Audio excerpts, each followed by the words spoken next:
찬미예수님, 안녕하세요. 주거니 받거니 성경 통독 시간입니다. 잠시 침묵 가운데 우리 각자가 잡은 대지양과 소지양을 기도합시다. 성부와 성자와 성령의 이름으로 아멘. 창세기 16장 1절 이하의 말씀입니다. 아브라함의 아내 사라이는 그에게 자식을 낳아주지 못하였다. 사라이에게는 이집트인 여종이 하나 있었는데 그 이름은 하갈이었다.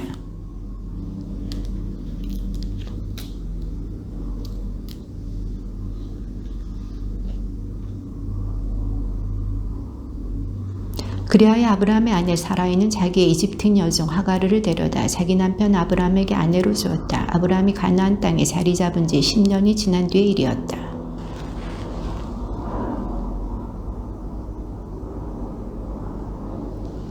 그래서 사라이가 아브라함에게 말하였다. 내가 이렇게 부당한 일을 겪는 것은 당신 책임이에요. 내가 내 여종을 당신 품 안에 안겨주었는데 이 여종은 자기가 임신한 것을 알고서 나를 업신여긴답니다. 아, 주님께서 나와 당신 사이에 시비를 가려주셨으면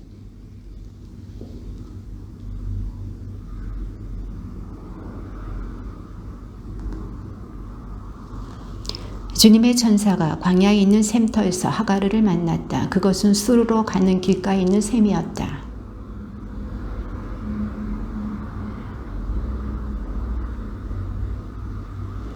주님의 천사가 그에게 말하였다. 너의 여주인에게 돌아가서 그에게 복종하여라.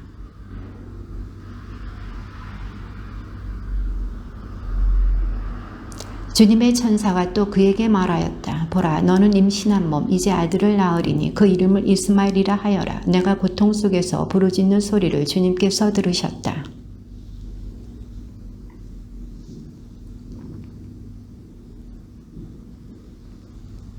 하가르는 내가 그분을 배웠는데 아직도 살아있는가 하면서 자기에게 말씀하신 주님의 이름을 당신은 저를 돌보신 하느님이시니다 라고 하였다.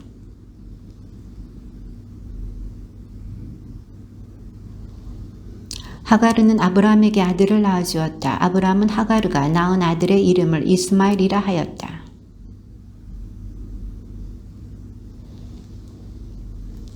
아브라함의 나이가 99살이 되었을 때 주님께서 아브라함에게 나타나 말씀하셨다. 나는 전능한 하느님이다. 너는 내 앞에서 살아가며 흠없는 이가 되어라.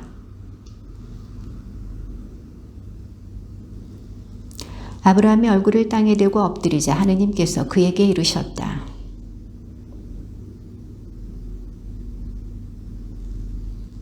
너는 더 이상 아브라함이라 불리지 않을 것이다. 이제 너의 이름은 아브라함이다. 내가 너를 많은 민족들의 아버지로 만들었기 때문이다.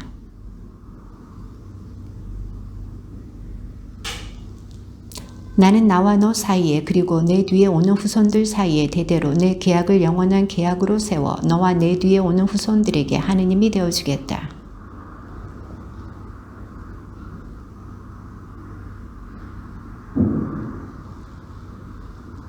하느님께서 다시 아브라함에게 말씀하셨다. 너는 내 계약을 지켜야 한다. 너와 내 뒤에 오는 후손들이 대대로 지켜야 한다.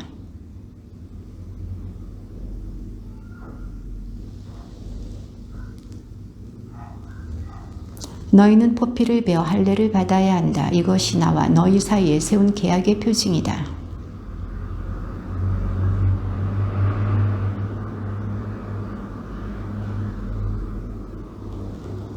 내 지종과 돈으로 산 종도 할례를 받아야 한다. 그러면 내 계약이 너희 몸에 영원한 계약으로 새겨질 것이다.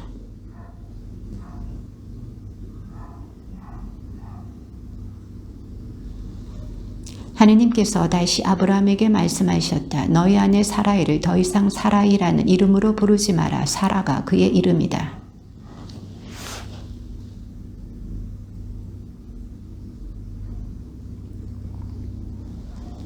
아브라함은 얼굴을 땅에 대고 엎드려 웃으면서 마음속으로 생각하였다. 나이 100살 된 자에게서 아이가 태어난다고? 그리고 90살이 된 사라가 아이를 낳을 수 있단 말인가?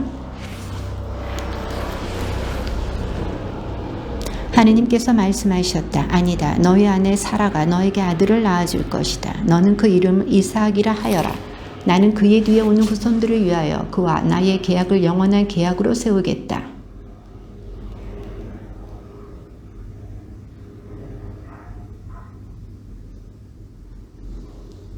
그러나 나의 이 계약은 내년 이맘때에 사라가 너에게 낳아줄 이삭과 세우겠다.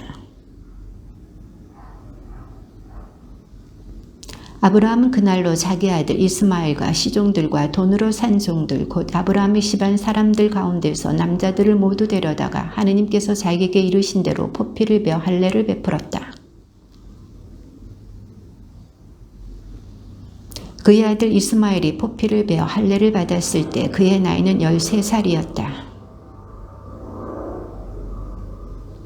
그리고 집안의 모든 남자들 곧 시종들과 외국인에게서 돈으로 산 종들도 그와 함께 할례를 받았다.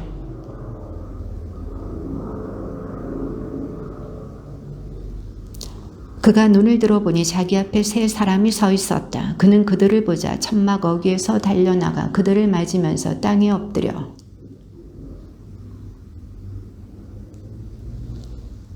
물을 조금 가져오게 하시어 발을 씻으시고 이 나무 아래에서 쉬십시오.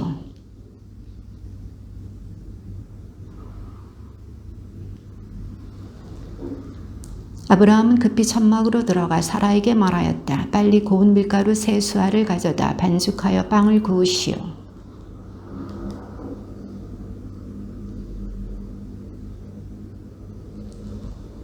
아브라함은 엉긴 젖과 우유와 요리한 송아지 고기를 가져다 그들 앞에 차려놓았다. 그들이 먹는 동안 그는 나무 아래에 서서 그들을 시중들었다.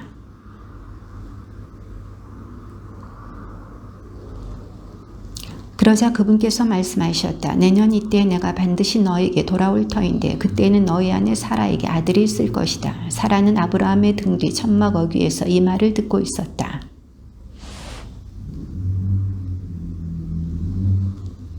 그래서 사라는 속으로 웃으면서 말하였다. 이렇게 늙어버린 나에게 무슨 육정이 일어나랴. 내 주인도 이미 늙은 몸인데.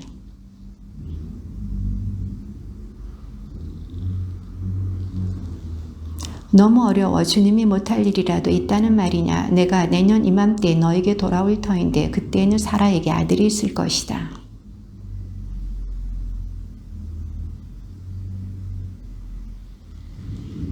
그 사람들은 그곳을 떠나 소돔이 내려다 보이는 곳에 이르렀다. 아브라함은 그들을 배웅하려고 함께 걸어갔다.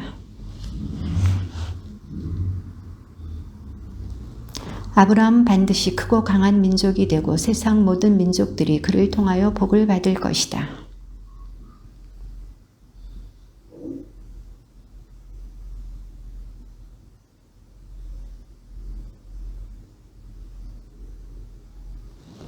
이어 주님께서 말씀하셨다. 소돔과 고모라에 대한 원성이 너무나 크고 그들의 죄악이 너무나 무겁구나.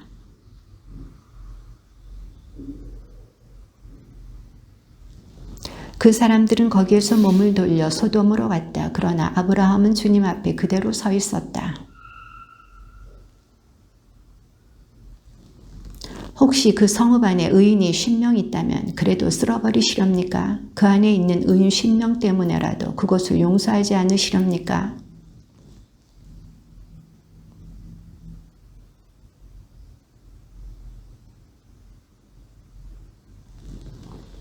그러자 주님께서 대답하셨다. 소돔 성읍 안에서 내가 의인 10명을 찾을 수만 있다면 그들을 보아서 그곳 전체를 용서해 주겠다. 혹시 의인 10명에서 5이 모자란다면 그 5명 때문에 온 성읍을 파멸시키시렵니까? 그러자 그분께서 대답하셨다. 내가 그곳에서 45명을 찾을 수만 있다면 파멸시키지 않겠다.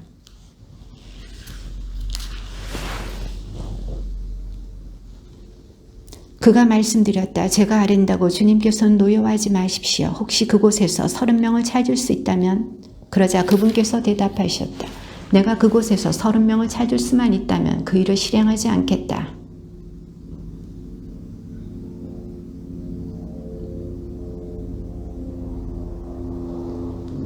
그가 말씀드렸다. 제가 다시 한번 아랜다고 주님께서는 노여워하지 마십시오. 혹시 그곳에서 10명을 찾을 수 있다면? 그러자 그분께서 대답하셨다. 그 10명을 보아서라도 내가 파멸시키지 않겠다.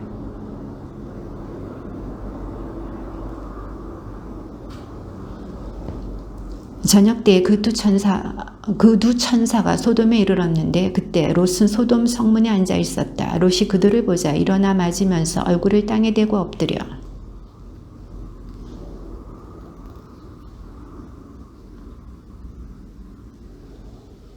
그러나 롯이 간절히 권하자 그들은 롯의 집에 들기로 하고 그의 집으로 들어갔다. 롯이 그들에게 큰 상을 차리고 누룩 안 든 빵을 구워주자 그들이 먹었다.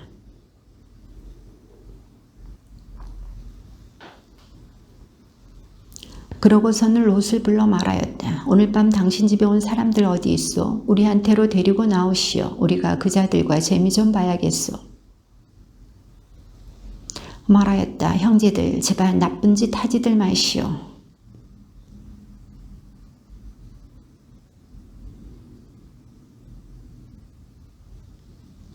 그러나 그들은 비켜라 하면서 이자는 나그네 살이 하려고 이곳에 온 주제에 재판관 행세를 하려 하는구나. 이제 우리가 저자들보다 너를 더 고약하게 다루어야겠다. 하고는 그 사람 롯에게 달려들어 밀치고 문을 부수려 하였다.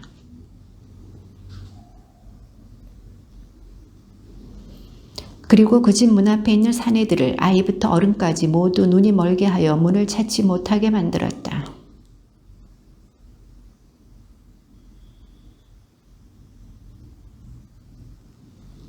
우리는 지금 이곳을 파멸시키려 하오. 저들에 대한 원성이 주님 앞에 너무나 크기 때문이요. 주님께서 소돔을 파멸시키시려고 우리를 보내셨소.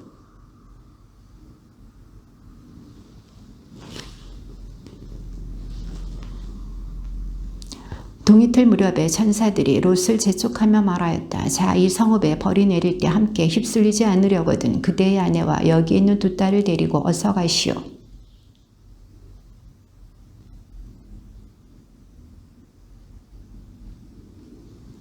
그들은 롯의 가족을 밖으로 데리고 나와 말하였다. 달아나 목숨을 구하시오. 뒤를 돌아다 보아서는 안 돼요. 이 들판 어디에서도 멈추어 서지 마시오. 휩쓸려 가지 않으려거든 산으로 달아나시오. 이 종이 나리 눈에 들어 나리께서는 이제껏 저에게 하신 것처럼 큰 은혜를 베푸시어 저의 목숨을 살려주셨습니다. 그렇지만 재앙에 휩싸여 죽을까 두려워 저 산으로는 달아날 수가 없습니다.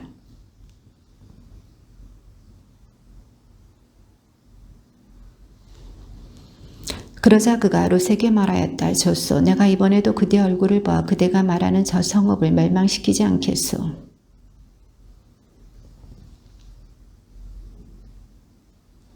롯이 초하루에 다다르자 해가 땅 위로 솟아올랐다.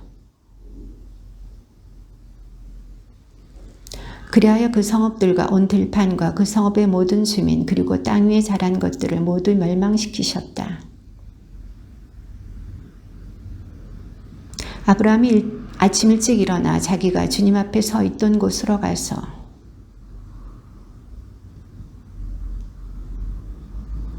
하느님께서 그 들판의 성읍들을 멸망시키실 때 아브라함을 기억하셨다. 그래서 롯이 살고 있던 성읍들을 멸망시키실 때 롯을 그 멸망의 한가운데서 내보내 주셨다.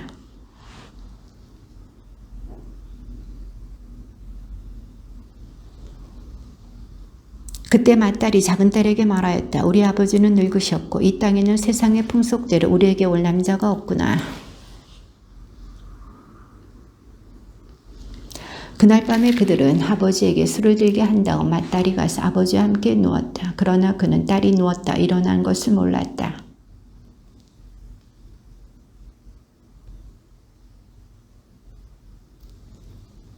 그래서 그날 밤에도 그들은 아버지에게 술을 들게 한 다음 이번에는 작은딸이 일어나 가서 아버지와 함께 누웠다. 그러나 그는 딸이 누웠다 일어난 것을 몰랐다. 맏딸은 아들을 낳고 그 이름을 모압이라 하였으니 그는 오늘날까지 이어오는 모압족의 조상이다. 아브라함은 그곳을 떠나 네겝 땅으로 옮겨가서 카데스와 수르 사이에 자리를 잡았다. 그라르에서 나그네 살이하게 되었을 때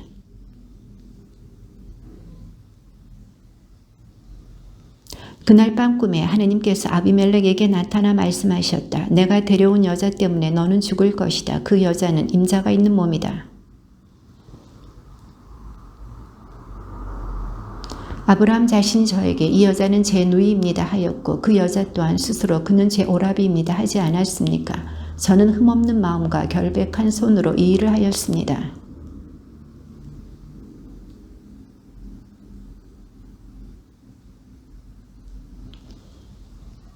이제 그 사람의 아내를 돌려보내라. 그 사람은 예언자이니 그가 너를 위하여 기도하면 너는 살 것이다. 그러나 내가 만일 돌려보내지 않으면 너와 너에게 딸린 자들이 모두 반드시 죽으리라는 것을 알아두어라.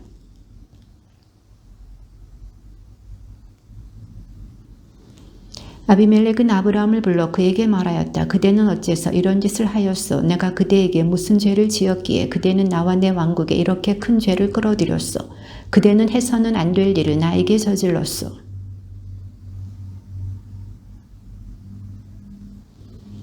아브라함이 대답하였다. 이곳에는 하느님에 대한 경외심이라고는 도무지 없어서 사람들이 내 아내 때문에 나를 죽일 것이다 하고 내가 생각하였기 때문입니다. 하느님께서 내게 아버지 집을 떠나 떠돌아다니게 하셨을 때 나는 그 여자에게 말하기를 당신에게 당부하는데 우리가 어느 곳으로 가든지 내가 당신의 오라비라고 말하시오 하였습니다. 그러고 나서 아비멜렉이 말하였다. 보시오, 내 땅이 그대 앞에 펼쳐져 있으니 그대 마음에 드는 곳에 자리를 잡으시오.